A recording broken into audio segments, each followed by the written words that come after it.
বড় ধরনের রাজনৈতিক পট পরিবর্তন হয়েছে, তারপরেও কিন্তু সাংবাদিকদের অ্যাক্রেডিটেশন কার্ড বাতিল হয়নি। 90-এর গণ অভ্যুত্থানের সময় স্বৈরাচার বলে দেশ বদল হয়ে গেল, তখনও কিন্তু সাংবাদিকদের এই প্রেস কার্ড বাতিল হয়নি। সেনা শাসিত সরকারের সময় 111-এর সময়ও হয়নি। তো এবার জুলাই বিপ্লবে এসে এই সাংবাদিকদের গণহারে কেন এইভাবে প্রেস কার্ড বাতিল হয়ে গেল?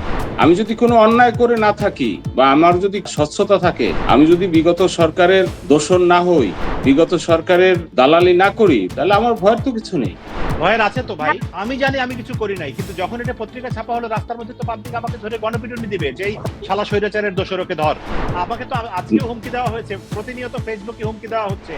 আচ্ছা, বুঝলাম যে এখন আসলে কোনো নিয়ম কানুন মানা হচ্ছে না, দেখতে দেন না ব্যাংক অ্যাকাউন্টটা, দেখলেন কিছুই পাইলেন না এখন ভাই, এটা কি আসলে দেওয়া হবে এখন ভাই? কেউ কি কোনোদিন জানবে যে কিছু পাওয়া যায় নাই?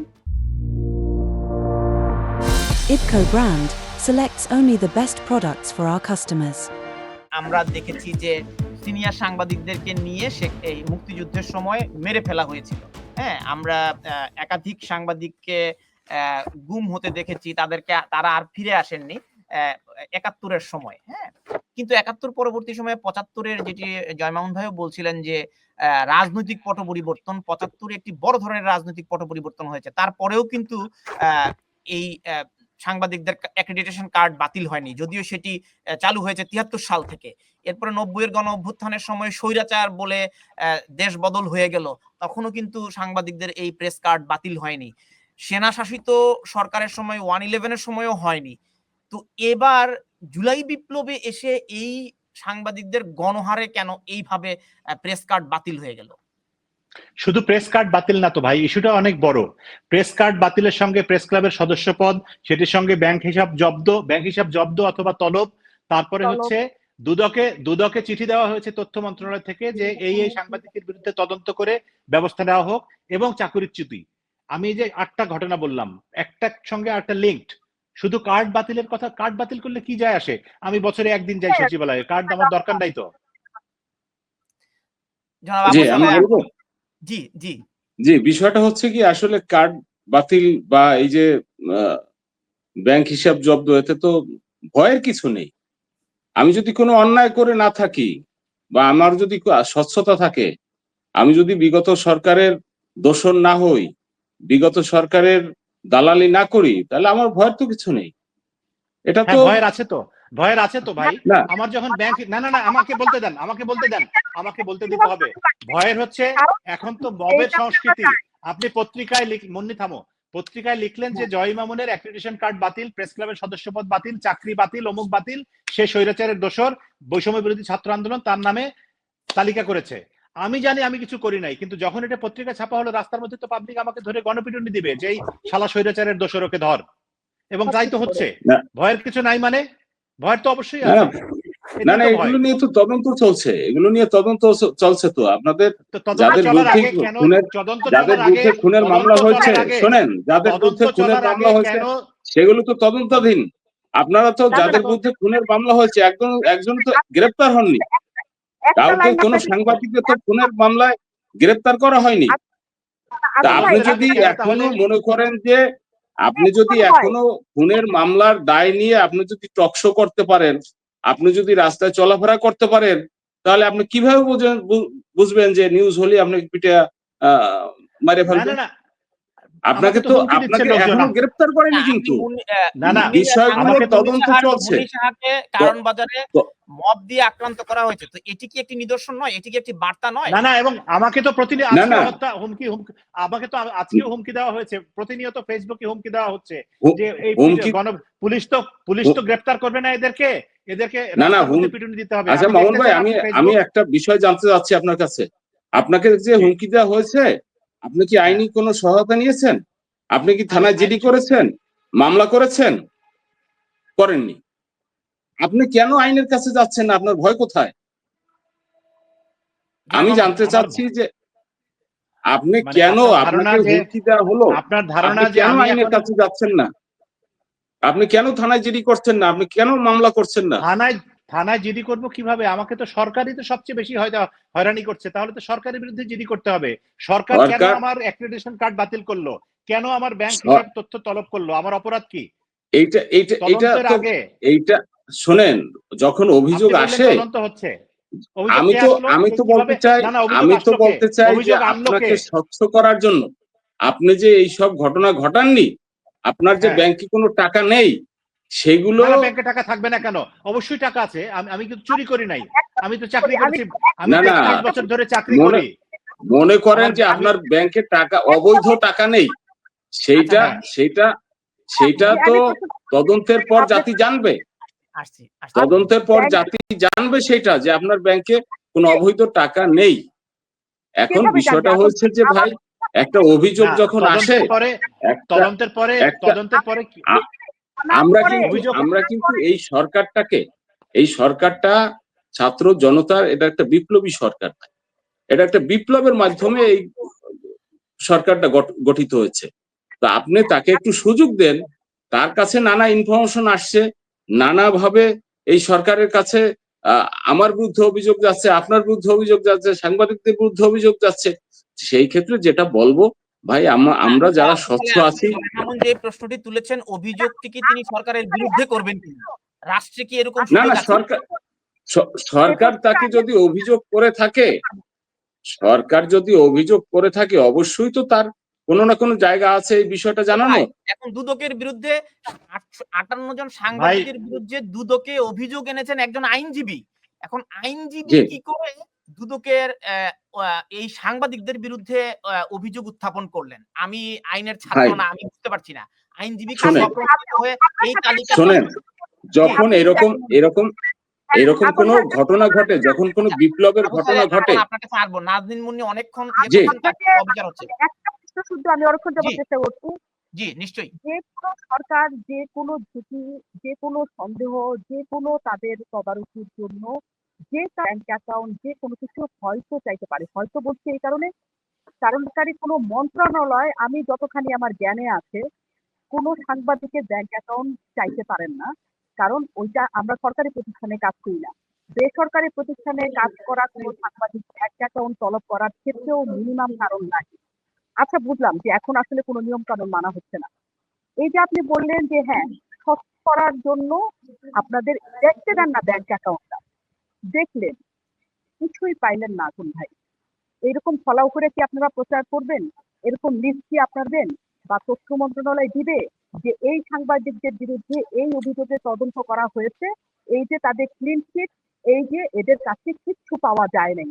এটা কি আসলে দেওয়া হবে আকন ভাই? কেউ কি কোনোদিন জানবে যে কিছু পাওয়া যায় নাই? ধন্যবাদ, আপনার প্রশ্নটি পরিষ্কার, জনাব আবু সালেহ আকন। জি আপা, এটা এই ঘটনাটা ঘটছে কি, মনে করেন যে আপনিও সাংবাদিকতা করেন, মামুন ভাই আমার সিনিয়র, মামুন ভাই সাংবাদিকতা করেন, আমরা আমাদের বয়স বেশি না হলেও আমরাও সাংবাদিকতায় প্রায় 2 যুগ পার হয়ে গেছে। তা আমরা এই বিষয়গুলো নানাভাবেই কিন্তু নানা ফরম্যাটেই আমরা কিন্তু অতীতেও দেখেছি, বর্তমানেও দেখছি, এবং ভবিষ্যতেও কোন ফরম্যাটে আসবে সেটা হচ্ছে ভবিষ্যতের বিষয়।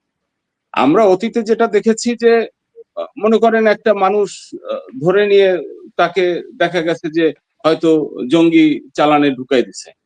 আবার দেখেছি যে একটা মানুষ গুম হয়ে গেছে, অথচ তার হদিস নাই, তার বাপ মা যখন আসছে হয়তো প্রেস ক্লাবে প্রেস কনফারেন্স করবে, তাকে কিন্তু সেই প্রেস ক্লাবে বা ঢাকা রিপোর্টার্স ইউনিটিতে তাকে জায়গা দেওয়া হয়নি। এবং এই যে এই এখন যারা আসছে সরকারে, এই উপদেষ্টাদেরও অনেকে কিন্তু মার খাওয়ার পরে তাদেরকে নিয়ে ডিবি হেফাজতে এবং গোয়েন্দা হেফাজতে তাদেরকে বেদম প্রহারের পরে যখন তারা ঢাকা রিপোর্টার্স ইউনিটিতে আসছে, তখনও কিন্তু সেখানে হাজার হাজার পুলিশ দাঁড়িয়েছিল তারা যাতে ঢুকতে না পারে। অতীতে যে ঘটনা দেখছি, এখন যদি কেউ এভাবে নিগৃহীত হন, তা ভবিষ্যতে কোন ফরম্যাটে আবার কি আসবে সেটা হচ্ছে ভবিষ্যতের বিষয়। কিন্তু আমরা চাই না কোনো কালেই সাংবাদিকরা নির্যাতনের শিকার হোক, কোনো কালেই সাংবাদিকরা তার আদর্শচ্যুত হোক, এটা আমরা চাই না। এখন যে ঘটনাগুলো ঘটছে, আমি মনে করি যে যদি কোনো সাংবাদিক নিগ্রহের শিকার হন, যদি কোনো সাংবাদিক এর বিরুদ্ধে অন্যায় কোনো আচরণ করা হয়, আমাদের সেটা সম্মিলিতভাবেই সেটা প্রোটেক্ট করা উচিত। এটা হচ্ছে মেইন বিষয়। আর যদি কারো মনে ভয় থাকে, যেমন অনেকের মনে ভয় ছিল, তারা পালানোর চেষ্টা করছেন, পালাতে গিয়ে অনেকে গ্রেপ্তার হয়েছেন। আবার অনেকে আছেন যে ঢাকা রিপোর্টার্স ইউনিটে এখনো বা প্রেস ক্লাবে এখনো অনেকে আসছেন যাদের বিরুদ্ধে অভিযোগ আছে, খুনের মামলা আছে, কিন্তু তার সৎ সাহস আছে, যে কারণে তারা ওপেন ঘোরাফেরা করছেন। হ্যাঁ, তাদের কিন্তু ব্যাংক অ্যাকাউন্টে তাদের কয় টাকা আছে এটা বিষয় না, তারা কিন্তু এটা মেনে নিয়েছেন। আপনাকে এটা যদি সম্পূরক প্রশ্ন করি, মুন্নি যেটা জি। বলেছে, যে আমি মুন্নিকে আরেকটু স্পষ্ট করে দিতে চাই, বাংলাদেশের আর্থিক গোয়েন্দা সংস্থা বাংলাদেশ ফিনান্সিয়াল ইন্টেলিজেন্স ইউনিট এই সাংবাদিকদের ব্যাংক হিসাব তলব করেছে এবং 28 জন জি। সাংবাদিক ব্যাংক হিসাব তলব করেছে। এখন ব্যাংক হিসাব তলব করা একটি সংবাদ, কিন্তু কার কার জি। ব্যাংক হিসাব তলব করলো, এখন সেই ব্যাংক হিসাবে লেনদেনগুলো বৈধ অবৈধ আয় থেকে এসেছে কিনা এটি প্রমাণিত হওয়ার আগে যে সাংবাদিকদের নামগুলো প্রকাশ করে দেওয়া, এটি তো প্রমাণিত নয়। যেমন মুন্নি সাহার নাম এসেছে বা জয় মামুনের নাম এসেছে অথবা জি। নাজনীন মুন্নির নাম এসেছে। এখন এই অর্থগুলো তাদের ব্যাংক অ্যাকাউন্টে কোথা থেকে এসেছে, কিভাবে এসেছে, এটি তো প্রমাণিত নয়। প্রমাণ হওয়ার আগেই তাদের যে চরিত্র হনন করা হলো এবং তাদের যে অর্থাৎ ডিফামেশন হলো, হ্যাঁ, এই বিষয়টিকে আপনি কিভাবে দেখবেন? এটি যদি প্রমাণিত না হয় তাহলে আপনি এটাকে চরিত্র হননের পর্যায়ে নিচ্ছেন কেন? বিষয়টা হচ্ছে যে প্রমাণ না হওয়ার আইনের দৃষ্টিতে আচ্ছা, চরিত্র হনন, আচ্ছা না তানভীর আমি একটু বলি, আমি একটু চরিত্র হননের পর্যায়ে নিচ্ছেন কেন, এটা ভাবছেন কেন? এমন মনে করেন আমি সালে আমার বিরুদ্ধে একটা অভিযোগ আসছে, ভাই বলেন। এটি তো প্রমাণ হয়নি। আমার প্রশ্ন কি, প্রমাণ হওয়ার আগে তানভীর আমি একটু প্রমাণ, হ্যাঁ আমি একটু বলতে পারি? জি নিশ্চয়ই। জি মামুন বলেন। চরিত্র হননের পর্যায়ে নেওয়ার প্রসঙ্গটা আসছে এইখানে যে এখন তো ডিজিটালের যুগ, এখন সবকিছু আসলে সোশ্যাল মিডিয়ার দ্বারা নিয়ন্ত্রিত হয়। সোশ্যাল মিডিয়ায় যখনই একটা খবর আসলো যে অমুকের ব্যাংকে এত টাকা পাওয়া গেছে, এবং তারপরে সারাদিন রাত 24 ঘন্টা ধরে একের পর এক শত শত হাজার হাজার লক্ষ লক্ষ মানুষ গালি দিচ্ছে, অমুকের দালাল, পাচাটা, অমুকের বাচ্চা, তমুকের বাচ্চা, তুই তুকারি শেষ নাই, এরকম কত হাজার গালি আপনি শোনার পরে আপনার মনে হবে যে এটা অপমান না, এটা অসম্মান না? এই সুযোগটা কেন দিলেন আপনি করতে? সরকারকে বলছি, আপনাকে না। এটা সরকারকে যেহেতু নাকি আপনার মনে হয় যে আপনার কি মনে হয় যে এটা অসম্মান না? আপনাকে নিয়ে শত শত মানুষ গালি দিবে, মিথ্যা গালি, আপনি দোষর না, তারপর আপনাকে দোষর বলবে, আপনি চোর না, আপনাকে চোর বলবে, আপনি শুয়োরের বাচ্চা না, কিন্তু আপনাকে শুয়োরের বাচ্চা বলবে, আপনার খারাপ লাগবে না? না, এটা খারাপ লাগবে তো অবশ্যই, কিন্তু বিষয়টা হচ্ছে যে আমরা এটাকে স্বাভাবিকভাবে নেব এই কারণে যে ঘটনা তো অতীতে ঘটেছে। আপনি কি বলতে পারবেন যে এই দেশে সাংবাদিকতা করে 1000 কোটি টাকার মালিক হয়নি? এই দেশে সাংবাদিকতা করে বিদেশে টাকা পাচার করেনি? এই দেশে সাংবাদিকতা করে মনে করেন ওই যে আমাদের গ্রামের ভাষা একটা কথা আছে, শুক্রে 7 দিন, এই 7 দিনের মধ্যে বাড়ি গাড়ির মালিক হয়নি? হয়েছে। এটা কিন্তু আপনি অস্বীকার করতে পারবেন না মামুন ভাই। এখন ঘটনা হচ্ছে, করবো কেন? যারা এটা করছে তাদের বিরুদ্ধে ব্যবস্থা নেন না ভাই, হরে ধরে কেন, সবাইকে কেন? না গড়ে হচ্ছে যে এখন মনে করেন যে একটা বিপ্লবের মাধ্যমে, একটা ছাত্র জনতার একটা ঐক্যবদ্ধ প্রচেষ্টার মাধ্যমে আওয়ামী লীগ সরকারের পতন ঘটেছে। পতনের পর তো নানাভাবে নানা কায়দায় মনে করেন ওর নাম ঢুকাচ্ছে, ও এর নাম ঢুকাচ্ছে, আমার নাম ঢুকাচ্ছে একজনে, আমি আর একজনের নাম ঢুকাচ্ছি। এই যে বিষয়টা তো আমাদের মধ্যেই ভাই। আজকে আপনার চরিত্র হনন করছি আমি, আমার চরিত্র হনন করছেন আপনি, অথচ এই জায়গাটা, এই চরিত্র হনন না করে আমরা যদি এক জায়গায় থাকতে পারতাম, তাহলে কিন্তু এই বিপর্যয়টা হতো না মামুন ভাই।